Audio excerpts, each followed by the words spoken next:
भारत और पाकिस्तान के बीच लंबे समय से जारी तनाव के बीच एक बड़ी खबर सामने आई है। भारत की कार्रवाई से डरपोक पाकिस्तान की ओर से कहा गया है कि भारत से रविवार तक यानी 18 मई तक सीज फायर पर सहमत बनी है। ट्रंप के सीज फायर वाले ऐलान से पहले बीते कुछ हफ्तों से नियंत्रण रेखा पर लगातार हो रही गोलीबारी और ड्रोन हमलों के बीच यह सीज फायर का फैसला एक अस्थायी राहत की तरह देखा जा रहा है। हालांकि अभी तक भारत की ओर से इस सहमत पर औपचारिक पुष्टि नहीं की गई है।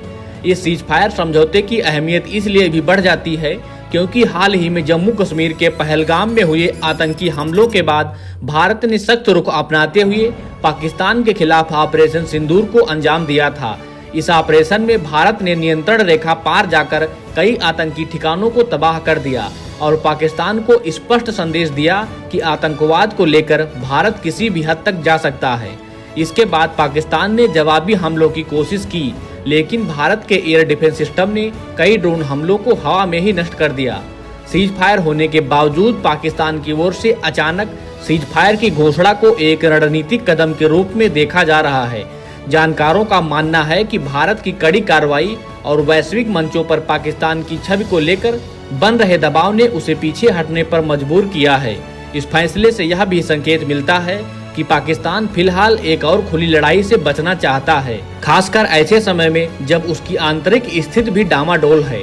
ट्रंप के सीज फायर न कराने वाले ऐलान के बाद से यह स्पष्ट हो गया है कि यह सीज फायर समझौता किसी तीसरे पक्ष की मध्यस्थता से नहीं बल्कि भारत और पाकिस्तान के बीच डीजीएमओ स्तर की बातचीत का परिणाम है।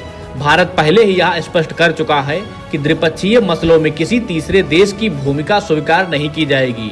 अब यह देखना दिलचस्प होगा कि क्या रविवार के बाद भी यह संघर्ष विराम जारी रहता है या एक बार फिर सीमा पर हालात विस्फोटक हो जाते हैं। फिलहाल यह सीज फायर बॉर्डर वाले इलाकों में रहने वाले नागरिकों और सैनिकों के लिए थोड़ी राहत की सांस है। यह कुछ घंटे या दिन की शांति हो सकती है, लेकिन इसकी स्थायित्व पर संदेह बरकरार है। अंतर्राष्ट्रीय कूटनीति की नजरें अब इस बात पर टिकी हैं कि क्या यह शांति आगे भी कायम रहेगी या फिर रविवार के बाद बंदूकें फिर से गरजेंगी। Bureau report, star news.